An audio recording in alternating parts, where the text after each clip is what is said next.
मौलाना खादम रिजवी साहब के मरहूम के ऊपर जिनका जस्द खाकी हुकूमत पंजाब लाहौर से राजनपुर या अटक शिफ्ट करने जा रहे हैं, इंतहाई ज़्यादती होगी। ऐसा इक़दाम आज से पहले पाकिस्तान की तारीख़ में नहीं हुआ कि सियासी तौर पे इतना बड़ा स्टेप लिया जाए।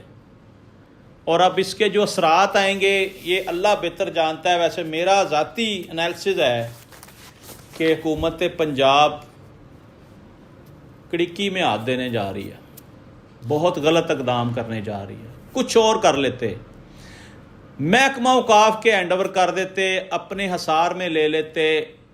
उनकी जायदादें भी कुर्क होने जा रही हैं, उनके बैंक अकाउंट भी मंजमद कर दिए गए हैं और पूरे पाकिस्तान से हज़ारों की तादाद में TLP के कारकुन गिरफ़्तार कर लिए गए हैं। अब नाज़रीन, ये कुछ ज़्यादातर तो गरीब घरों के लोग होंगे। अब इनके मुकदमात दहशत गर्दी की अदालतों में चलेंगे, ये तो अफोर्ड नहीं कर सकते।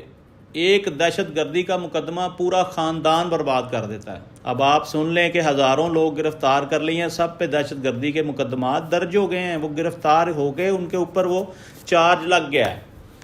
ये भी बताया जा रहा है कि पाक दामन औरतों को आज दहशत गर्दी की अदालतों में पेश कर दिया गया। जो ख़वातीन साद रिजवी साहब के घर से गिरफ़्तार की गईं, जिनका कोई गुनाह नहीं, जो खतून खाना हैं, कभी घर की चार दीवारी से बाहर नहीं गई, उनको गिरफ़्तार करके दहशत गर्दी की अदालत में पेश कर दिया गया कि ये दहशत गर्द हैं। इन चीज़ों पे अरबाब इख्तियार को गौर करना चाहिए।